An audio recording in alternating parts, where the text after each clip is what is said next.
दोस्तों स्वागत है आप सभी का आज के इस इंटरेस्टिंग वीडियो में। आज हम सीखेंगे how to solve assertion reason based questions. आप सभी को पता होगा इस बार से क्लास 10th में असर्शन रीजन बेस्ड क्वेश्चंस पूछे जाएंगे।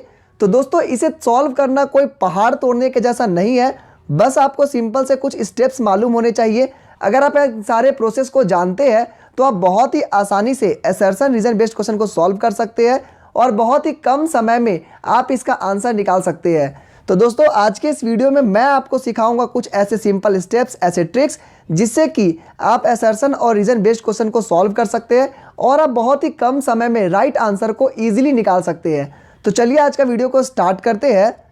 दोस्तों सबसे पहले जानते हैं कि क्वेश्चन किस टाइप का पूछा जाएगा। तो यहाँ पर बेसिकली आपको दो स्टेटमेंट दिए रहते हैं। पहला स्टेटमेंट का नाम है असर्शन और दूसरा होता है रीजन, और इसी के बेस पर आपके कुछ ऑप्शन दिए जा सकते हैं। जैसे पहला ऑप्शन पूछा जाता है कि असर्शन भी सही है, रीजन भी सही है और रीजन असर्शन का करेक्ट एक्सप्लेनेशन है। दूसरा ऑप्शन में पूछा जा सकता है कि जो असर्शन है रीजन दोनों सही है, लेकिन जो रीजन है वो असर्शन का करेक्ट एक्सप्लेनेशन नहीं है। तीसरा में पूछा जा सकता है कि असर्शन सही है, रीजन गलत है। उस तरह से पूछा जाएगा कि जो असर्शन है वो गलत है और रीजन सही है। लास्ट में पूछा जा सकता है कि दोनों गलत है। तो दोस्तों इस तरह के ऑप्शन देखने के बाद ही ऐसा मन करता है कि एग्जामिनर से एक बार पूछ लूं कि सर आप चाहते क्या है, इतने सारे ऑप्शन से आप चाहते क्या है। तो खैर छाने दीजिए, जैसा भी क्वेश्चन पूछा जाए आपको टेंशन लेने की बात नहीं है। मैं आपको अब सारे स्टेप्स बताऊंगा कि किस तरह से आप इसे सॉल्व कर सकते हैं। दोस्तों सबसे पहले जानते हैं कि हम लोगों को स्टार्ट कैसे करना चाहिए, ये सबसे बड़ी बात होती है। तो स्टार्ट करने के लिए सबसे पहला काम करना आपको असर्शन वाला जो स्टेटमेंट होगा और रीजन वाला स्टेटमेंट दोनों को सेपरेटली पढ़िए। यानी कि ए लेवल पे जो भी आपका स्टेटमेंट दिया रहेगा बी वाले पे दोनों को सेपरेटली पढ़िए। दोनों को मगअप मत करिएगा, दोनों को लिंक मत करिएगा। बस आपको याद रखना है दोनों अलग अलग चीज़ है। एक बार आप मन में सोचिए कि ये वाला जो ए वाला जो ऑप्शन जो कह रहा है क्या मैंने कहीं पढ़ा है, क्या मैंने किसी बुक में पढ़ा है, किसी यूट्यूब में पढ़ा है, किसी भी चैनल पे पढ़ा है। तो अगर आपको लगता है कि अगर पहला वाला ऑप्शन करेक्ट है तो आप सिंपली पेन से मार्क कर लीजिए कि ये करेक्ट है। फिर आप बी वाले को पढ़िए, ए वाला से बिल्कुल रिलेशन मत रखिएगा, बी वाला को अकेले पढ़िए। अब बी वाला को पढ़ के देखिए क्या ये वाला स्टेटमेंट सही है या नहीं है। अगर आपका स्टेटमेंट सही है तो उसको भी टिक कर लीजिए, अगर गलत है तो उसको क्रॉस कर लीजिए। इस तरह के अगर आप स्टेटमेंट को टिक कर लेते हैं तो आपका काम आसान हो जाता है। अब नेक्स्ट स्टेप दोस्तों अब आपका आता है कि अगर दोनों सही होते हैं, तो अगर आपका दोनों करेक्ट हो गया असर्शन और रीजन, तब आपको सेकंड स्टेप फॉलो करना है।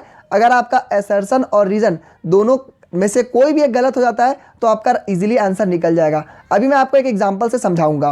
तो दोस्तों अगर आप मान के चलिए असर्शन और रीजन दोनों सही हो जाते हैं बाई चांस, तब आपको स्टेप 2 फॉलो करने हैं। अब स्टेप 2 में बेसिकली आपको देखना है कि ये जो असर्शन है क्या उसका रिलेशन रीजन के साथ बैठ रहा है या नहीं। असर्शन का रीजन के साथ रिलेशन, तो इसके लिए आप क्या कर सकते हैं, आप पिछली जो भी कंसेप्ट्स पढ़े हैं उससे आपको एक बार रिलेट करना है कि जो भी असर्शन में लाइन लिखा गया है वो रीजन क्या उसको एक्सप्लेन कर रहा है कि नहीं। अगर एक्सप्लेन नहीं कर रहा है तो नो लिखिएगा, एक्सप्लेन कर रहा है तो यस लिखिएगा। चलिए एक एग्जाम्पल से आपको समझाते हैं तो आपको और भी आसान हो जाएगी। दोस्तों पहला एग्जाम्पल आपका दिया गया है, असर्शन में एक सेंटेंस दिया गया है, combustion reaction are also called exothermic oxidation reaction. अब आपको बोले थे कि पहला स्टेप में अलग अलग करके पढ़ना है, दोनों को मिक्स मत करिए। पहला स्टेप में क्या पढ़ना था, तो दोस्तों अब देखिए combustion reaction are also called exothermic reaction. Exothermic मतलब कि जहाँ हीट रिलीज होता है, तो यस कंबसन रिएक्शन में तो हीट रिलीज होता है। तो आप क्या किए, सिंपली ए वाला को टिक कर दिए। इसका मतलब क्या हुआ कि ये आपका पहला सेंटेंस सही है। अब चलिए सेकंड को पढ़ते हैं, फर्स्ट वाले से कोई रिलेशन नहीं। In this reaction oxygen is added and heat energy is released. अब इन दिस का मतलब क्या हुआ, कंबसन के बारे में बात कर रहा है। तो कंबसन रिएक्शन में क्या ही ऑक्सीजन को ऐड करते हैं और हीट रिलीज होता है। अब मन में सोचिए, बिल्कुल ऑक्सीडेशन जो भी कंबसन रिएक्शन होता है उसमें हम लोग ऑक्सीजन को ऐड करते हैं और हीट रिलीज होता है। इसका मतलब ये लाइन भी सही है।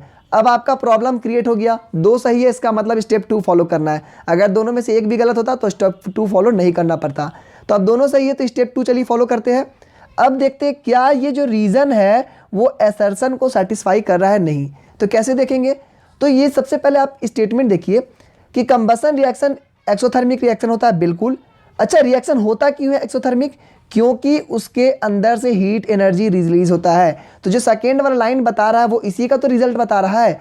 अगर ये सेकेंड लाइन इसी के बारे में बता रहा है कि भाई लास्ट में इसका हीट एनर्जी रिलीज होगा, ऑक्सीजन इसमें ऐड होगा, तो ये इसी का रीज़न बता रहा है, इसी सेंटेंस का रीज़न बता रहा है। अगर किसी और चीज़ का बताता तो आप इसको क्रॉस कर देते।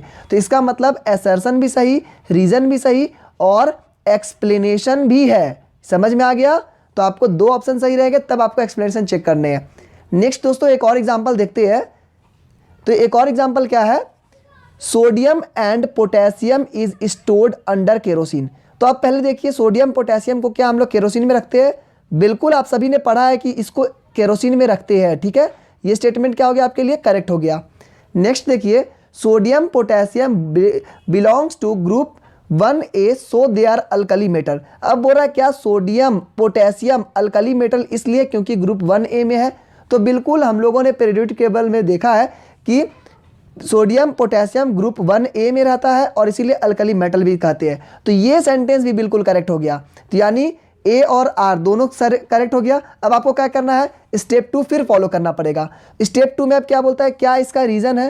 तो अब देखिए, इसको लिंक करने की कोशिश करिए। पहला बोल रहा है कि इसको केरोसिन में रखते हैं सोडियम पोटेशियम को, दूसरा बोल रहा है अल्कली मेटल। ये तो बिल्कुल भी रीज़न नहीं कि आप अल्कली मेटल होगा तो आप उसे केरोसिन में रखेंगे, ऐसा तो कोई रीज़न आपने नहीं पढ़ा। इसका मतलब ये जो एक्सप्लेनेशन है वो गलत है। दोस्तों एक्सप्लेनेशन क्यों गलत हुआ? क्योंकि ये जो पहला वाला जो लाइन लिख रहा है कि सोडियम पोटेशियम को हम लोग रखते हैं केरोसिन में, क्यों? क्योंकि ये बहुत ज़्यादा रिएक्टिव है, रिएक्टिव होने की वजह से रखते हैं। तो अगर नीचे वाले लाइन में रिएक्टिव के बारे में बात करता तब हम बोलते हैं कि एक्सप्लेन कर रहा है, लेकिन ये तो रिएक्शन के बारे में कुछ बोल ही नहीं रहा है, रिएक्टिविटी के बारे में। ये तो बोल रहा है अल्कली मेटल है, तो ये दोनों में तो कोई रिलेशन ही नहीं बैठ रहा है। तो इस तरह से हम क्या बोलेंगे? असर्शन रीज़न दोनों सही है, लेकिन एक्सप्लेनेशन इसका नहीं है, ये इसको एक्सप्लेन नहीं कर रहा है। तो ये आपका हो गया, इस तरह से सॉल्व करेंगे।